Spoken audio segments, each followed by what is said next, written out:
Hi guys, Mike. Thought I'd give you just a little story. Just to mention I'm not a doctor. I've got no medical training, nothing to do with that. This is just sort of my tale because I've got solent acid reflux.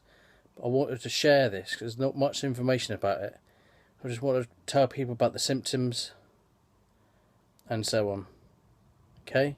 So my story begins probably about Christmas. This Christmas.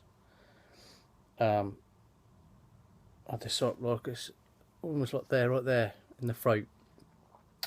It's not a lump. It's not a lump in the throat at all. It just feels tender and sort of. It's not a little bit swollen, maybe. Okay. And I kept on getting this real dry throat at the back of my throat, and another dingly thing at the back of the throat. I can't remember what it's called. It's a medical term. It doesn't really matter. I'm not a doctor. So who cares? And it was always red and inflamed all the time. So I go to the doctors. So the symptoms. He goes, "Oh, it might be oral thrush." So he gives me some stuff for that. This is in February, right? So February comes and goes, so on. Okay. Then March, April time goes back again. Symptoms still going on. Giving me some more stuff, but this time, this stuff I'm allergic to this stuff, so it makes me get all dizzy, which is not good when you're driving. So go to the doctors. He gives me some penicillin. He's checking my throat. He's checking, checking it. Yeah, he can't feel any like the glands. None of the glands are up. But I will still see this feeling in my throat. I'm like, oh, it's not good. So penicillin has that. I get to the last two or three of these penicillin. All of a sudden, on one occasion, and two occasions has happened, my heart was starting going boo, boo, boo, boo, boo. Oh my God, what is my heart racing for? So scary as anything. So it goes to the doctor, goes to ambulance. They come up. Yes, my heart is racing. I have ECG. I have blood tests, 2 blood tests, chest X-ray, and I had to have an aspirin and anti-blocker, and basically, so there's they pump fluid for me, so I had the drip and all that sort of stuff. So yeah, that was totally fine. The ECG was totally clear, so my bloods were fine. So it's not my heart. There's nothing wrong with my heart, but still, why was it going quick? So this happens twice in a week. You imagine the anxiety that's caused me, from that. So that's happened, and then the second time they just put water through me. They pump water for me, So finally go to the doctors again. I'll tell the symptoms again about that feeling in the neck, that strange feeling in the neck. Like I'll keep telling it, yeah. And he goes, I told him the symptoms, blah blah. He goes, oh, it must be acid reflux. I was like, okay, whatever. So he gave me some lapazamol, whatever it is, and I'm on them for about a month. And they're not that. Didn't work that well with me. Felt a bit starry-eyed, even though I was okay. I was a bit like starry-eyed. Anyway, so basically the esophagus. There's in your throat and the esophagus. So when that gets like swollen, yeah, and of course with the neck, there's lymph nodes in your neck, and these the airway. Of course, the acid is getting all the way in my throat now. It's all in my throat and in my nose. What I didn't realise, because I was getting blood bogies as well, like in my nose. It's horrible. I had that for weeks. What am I doing? Oh, is it because I'm picking it? No, it wasn't that at all. Anyway, so as finish the course, goes back again to the doctors. A different doctor. This time he gives me some different drugs. He tells me, it's acid reflux. So I've had to raise the bed. So I've got books under the bed. So raise you up, so the acid flows down. So the same, like I said, with the esophagus, gets swollen. So when you're eating or trigger foods, that swollen, there's I think there's some sort of valve, and that valve is quite, the esophagus is quite near the heart or something, or the stomach is one of the valves is quite, it's like down there.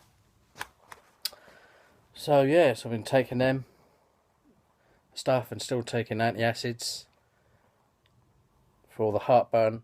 Because with silent acid reflux, you don't find you get I got really bad indigestion, but I wasn't getting heartburn there, which you normally get. And the acid would go all the way up. It got into my nose, so the acid got all the way my nose. That's why I was getting blood bloated. I haven't been able to smell. It's only in the last couple of weeks that I've been able to smell properly, which is good because I can smell the hamster now. And so that's good. Also, like I said, the dangly thing in the back of my neck, that's keep getting swollen. Obviously, that's the acid. It's getting in the back of the neck, the back, the virus that's going up and down. So that's gone down. That's brilliant. With the neck, that seems to like go up and go down in flames, and then goes back down again, depending on what I eat. Antacids are really good, but I do find the liquid stuff can be better, like Gaviscon and all that sort of stuff can be better for the neck, because antacids, you've got to chew them and stuff, and the the liquid stuff will go, obviously it's going down the throat, and it's going to connect with if there is any acid lying there, it's going to connect to it, and it's going to pull it off, and it's going to catch to it. So that's good. Yeah, so that's about it really. No, I'm still on these tablets. I've got another month, about another 6 weeks of these tablets to take. Also, with acid reflux, with the stomach, you can get almost like a tingling sensation.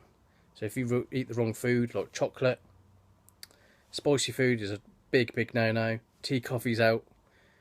Really, all I can drink is water and milk. That tap water is the best, because too hot and too cold is not good for the esophagus. Ice cream's okay, but my liquids, I was saying about tea, coffee, it's not good. Spicy foods, chips seem to be okay, but not my homemade chips.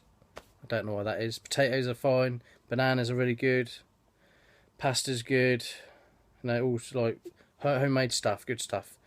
I would avoid cucumber. That's not very good.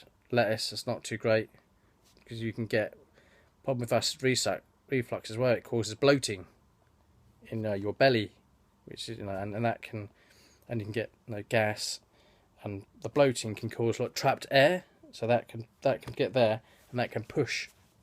So you can push on your organs. So push up, she'll be there, go burping, and ooh, what's that? That's definitely an antacid job, or a Gaviscon job. That's no. But watch out! Don't have too much the liquid stuff, because that can cause burping, strangely enough. So just really watch out for that. Also with acid reflux, which I didn't realise, you can get anxiety. So almost like but it's not a panic attack. It's not like that. It's like almost like a sense of, you get sort of stress, because the problem with acid reflux, it can make you sort of, when like stress, if you're stressed at work or whatever, you can feel like a tingly sensation. It's not like pins and needles. It's not like that at all. It's just sort of like a tingling sensation that can sort of go in your hands, and I felt it in the face. I was thinking, this is real bad. Almost. It's not good here, Maybe it's my heart and all this, but no, it's not. It's because I'm really stressed, or I've eaten something that I should have done, because a lot of foods have got acid in. Unfortunately, like crisps and all that sort of stuff. Certain foods, So if I didn't realise as well that stress is not good for it, so that can sort of truck it off almost, or start it going off. So you need to look after yourself. You need to get enough sleep in, and so on. And I've got 2 kids, for this stress, you know. It's not too bad. But, you know, there is hope, because my symptoms are going down one by one. The nose, you know, that's good. The throat's is, you know, pretty good. Goes up and down. Mostly hasn't. Only today it's been a little bit, but I had a bit of Gaviscon that's cleared it. That's good. With the belly, you know, watch what you're eating. That's what I really do. Watch it. Water, loads of tap water. Avoid chocolate as well. Chocolate's no good for you, unfortunately. It's quite possible you're going to lose weight. I've lost about a stone in weight. Probably good for my blood pressure, to be honest. So that's good. But no, watch out, you know. But you need to, because you do need to eat quite a bit. So not big meals, but try and eat, you know, more regularly as well. Biscuits aren't too bad, I find. With it, not chocolate biscuits though. Like I said, not chocolate stuff. But like I said, problem is you'll probably be so used to putting stuff in your mouth and not even thinking about what you're eating, that you just ping it up. And the next thing you know, you're like, oh, you know, you're like, oh, I don't feel too good here, and that set the reaction off, or the acid reflux, and so on. So, but like today, and I've had a roll with egg in it. Egg's good. Egg's fine. It's fine. I had some biscuits, a couple of yogurts. That's pretty good. Raisins are good. Grapes, strawberries are good. So I've had a pretty good day. Not too bad. So yeah, there is hope. I've talked to many people about this reflux. They say it goes with medication, which is fine, which it does. Only thing with this is that it can come back, and it does come back, unfortunately. So you might have it, and it might just go. You might have no symptoms, whatever, all good, or it might come back after a couple of days or a couple of weeks. And some people can have it for, like, you know, unfortunately, months or even years. But, you know, years and years. But it's not. This isn't permanent. That is one. No, it seems it doesn't. It is bad and whatever, but it's not a permanent thing. That's what it seems to be. Okay, so I hope this has helped. It's helped me as probably quite a bit, so I can explain it. Because you know, it's not just indigestion. Also, like I said, with the swallowing, if you've got silent acid reflux, you'll swallow, and it'd be like you're wincing. You keep on swallowing all the time, and it won't clear it. It's like there's mucus. It almost feels like there's mucus. So it'd be bringing up mucus as well. You go like clearing your throat, going like spitting it out. Also, with the thing, if the thing's swollen as well, that'll make you snore as well. So you're going, you know, you feel it in the back of the neck. It's because that's swollen, it makes you snore. Like I said, I'll let it go. 13 minutes now.